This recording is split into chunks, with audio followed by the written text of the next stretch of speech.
Lectura de la Declaración de Delitos Graves en el caso de El Pueblo del Estado de California contra Nazón Joaquín García. Los Ángeles, California, 3 de junio de 2022, sesión matutina. En la fecha indicada arriba, con el acusado presente en el tribunal y representado por los defensores Alan J. Jackson y Caleb Mason, abogados, el pueblo representado por Patricia Fusco, Diana Callahan y Jeffrey Siegel, fiscales generales adjuntos del Condado de Los Ángeles, se llevaron a cabo los siguientes procedimientos. La Corte. Se abre la sesión en el pueblo contra García. El acusado está presente. Todos los abogados están presentes. El caso se adelantó del lunes 6 de junio. Tengo entendido que hay una disposición en este caso. ¿Es correcto con respecto a todas las partes? Señora Callahan, sí, su señoría. Señor Jackson, es correcto. La Corte. Si la Fiscalía pudiera poner los parámetros y la disposición en el acta, por favor. Señora Callahan, sí, su señoría. El acusado se declarará culpable de los cargos 1, 7 y 9.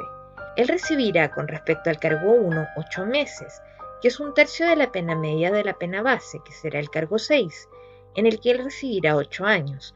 Y además él recibirá 8 años como la pena media en el cargo 9, por un total de 16 años y 8 meses. La Corte. Esto es de conformidad con el Código Penal 667.6, subdivisión B. ¿Es esto, señor Jackson, lo que acordó la defensa? Señor Jackson, lo es. La Corte. ¿Es esto lo que usted quiere hacer, señor García?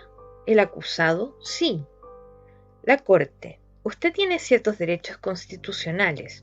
Usted tiene derecho a un juicio conjurado. Un juicio conjurado es aquel en que 12 miembros de la comunidad son seleccionados por su abogado y la fiscalía y oyen la evidencia en este caso. Los 12 deben concluir que usted es culpable más allá de toda duda razonable antes de que pueda ser hallado culpable. ¿Usted comprende su derecho a un juicio conjurado? El acusado, sí, señor. La Corte. ¿Usted dispensa y renuncia a este derecho? El acusado, sí. La Corte. Usted tiene el derecho a confrontar y contrainterrogar a los testigos en su contra. Esto quiere decir que los testigos subirían al estrado a testificar y usted, a través de su abogado, los podría hacer preguntas. ¿Usted comprende su derecho a confrontar y a contrainterrogar a los testigos en su contra? El acusado, sí, señor. La Corte. ¿Usted dispensa y renuncia a este derecho? El acusado, sí. La Corte. Usted tiene el derecho a usar los requerimientos de comparecencia de este tribunal para citar testigos en su propia defensa. ¿Usted lo comprende? El acusado, sí. La Corte. ¿Usted dispensa y renuncia a este derecho? El acusado, sí. La Corte. Usted tiene el derecho contra la autoincriminación. Lo que esto quiere decir es que usted puede guardar silencio y forzar a la Fiscalía a probar todos y cada uno de los elementos de los delitos en su contra. Al declararse culpable, usted está diciendo que es culpable, y usted está por consiguiente incriminándose a sí mismo. ¿Usted comprende su derecho contra la autoincriminación? El acusado, sí, señor. La Corte, ¿y usted dispensa y renuncia a este derecho? El acusado, sí. La Corte. La sentencia máxima en este caso es, con respecto al cargo 1, 1, 2 o 3 años. Con respecto a los cargos 7 y 9, 6, 8 o 10 años. Usted escuchó cuál es el acuerdo en el caso. Al término de su sentencia, usted estará en libertad bajo palabra por 2 años. Si usted viola cualquiera de los términos o condiciones de su libertad bajo palabra, puede ser enviado a la prisión estatal hasta por 1 año por cada violación. ¿Usted lo comprende? El acusado, sí. La Corte. Si usted no es un ciudadano, esta declaración puede y será usada para deportarlo, para negarle los beneficios de la ciudadanía y para negarle el reingreso a este país. ¿Usted lo comprende? El acusado, sí. La Corte. ¿Alguien le ha dicho a usted algo distinto en relación a sus consecuencias inmigratorias de aquellas que acabo de exponer aquí en el acta? El acusado, no. La Corte. Hay una multa obligatoria de indemnización que yo debo imponer. El mínimo son $300. El máximo es $10.000. Le prometo que será el mínimo. ¿Usted lo comprende? El acusado, sí. La Corte. Asimismo existe una multa de $300 de revocación de libertad bajo palabra que debo imponer, pero posponer. No se activa a menos que usted viole su libertad bajo palabra. ¿Usted lo comprende? El acusado, sí. La Corte, voy a tener que ordenar que se le tome una muestra de tejido de ADN para una base de datos de ADN. ¿Usted lo comprende? El acusado, sí. La Corte, usted deberá registrarse como agresor sexual con el jefe de policía o el alguacil, donde quiera que usted resida por el resto de su vida. ¿Usted lo comprende? El acusado, sí. La Corte, ¿se le ha hecho alguna promesa aparte de la que yo expuse aquí en el acta? ¿O alguien lo ha amenazado o forzado a declararse culpable de estos cargos? El acusado, no. La Corte, usted se está declarando culpable libremente y voluntariamente y porque usted siente en este momento que es lo mejor para usted. El acusado, sí. La Corte, usted ha discutido este caso en su totalidad con sus abogados porque usted comprende la naturaleza de estos cargos, los elementos de estos delitos y todas las defensas que podría tener. El acusado, sí. La Corte, ¿hay algo más que la Fiscalía quiere que yo le pregunte? Señora Callahan, sí, su señoría. El acusado renunciará a sus derechos de apelación. La Corte, muy bien. Parte de las condiciones de la negociación del acuerdo es que usted renuncie a sus derechos de apelación hasta la fecha de su sentencia, incluyéndola. ¿Usted lo comprende? El acusado, sí. La Corte, ¿usted está de acuerdo? El acusado, sí. La Corte, ¿hay algo más de parte de la Fiscalía? Señora Callahan, no, su señoría. La Corte, entonces en este documento acusatorio BA 484133, que lo acusa en el cargo 1 de una violación a la sección del Código Penal 288, subdivisión C1, acto lascivo en una niña de 14 o 15 años. En el cargo 7 de una violación de la sección del Código Penal 287, subdivisión C2C, copulación oral forzada con una menor.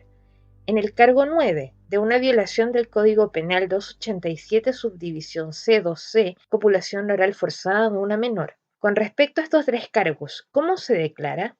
El acusado culpable. La Corte, ¿los defensores están de acuerdo en la renuncia? ¿Se unen a la declaración? Señor Jackson, sí. La Corte, basado en mi propio análisis personal de la audiencia preliminar que yo presidí, concluyo que la declaración está basada en los hechos. Habiendo observado la conducta del acusado durante la toma de las declaraciones, concluyo que él, a sabiendas, inteligentemente, con entendimiento, expresamente y explícitamente renuncia a sus derechos, y ha declarado libre y voluntariamente. Él comprende la sentencia máxima y comprende las consecuencias de la declaración. A él se le han informado la naturaleza de los cargos y todas las posibles consecuencias. Basada en mi conclusión, habiendo presidido la audiencia preliminar, concluyo que la declaración está basada en los hechos. En cuanto a la sentencia, abogados, les dije a los abogados que en mi personal, que ha llegado temprano, conservo a mi personal porque no hago que se queden hasta tarde. No sé si los abogados quieren la sentencia en una fecha distinta. Cualquier fecha la próxima semana o da igual. ¿Qué les apetece? Señor Jackson, la señora Callahan y yo lo discutimos y nos gustaría poner la sentencia en el 9, que es el jueves de la próxima semana. La Corte, ¿cómo nos va ese día? La Secretaría Judicial, ¿quién? Señora Fusco, su señoría, ¿puedo preguntar para asegurarme de que esa fecha les servirá a las víctimas? La Corte, por supuesto. Pausa en los procedimientos. Señora Fusco, su señoría, ¿sería posible hacerle el 10? Y me disculpo, yo no estuve aquí antes con los abogados. La Corte, esa fecha está tachada en mi calendario, lo siento. Tenemos otros casos en esa fecha que van a requerir mucho tiempo. Señora Fusco, ¿qué tal el 8? Señor Jackson, ¿me permite solo un momento? La Corte, por supuesto. Pausa en los procedimientos. Señor Jackson, nos parece bien su señoría. La Corte, ¿usted está de acuerdo, señor? El acusado, sí. La Corte, muy bien. Se fijará la sentencia en este caso el 8 de junio de 2022 a las 8:30 am en esta sala del tribunal. Y nuevamente espero a los abogados a las 8:30 en punto. Se ordena comparecer al acusado. En este momento queda en prisión preventiva sin fianza. Señor Jackson, su señoría, con respecto a todos los cargos restantes, ¿la Fiscalía se dispone a desestimar con prejuicio? La Corte, me parece que eso sucedería en el momento de imponer la sentencia. Señor Jackson, siempre y cuando quede en el acta que esto es parte del acuerdo, inherente en el acuerdo. Si sucede el miércoles está bien, yo solo quiero asegurarme de que no fue una omisión. La Corte: no fue una omisión y es un pacto con el acuerdo del caso. La Fiscalía coincide. Señora Callahan: correcto. Señor Jackson: con eso es suficiente. La Corte: muy bien. Señor Jackson: nosotros lo valoramos. Señora Fusco: gracias, su señoría. La Corte: gracias. Procedimientos concluidos.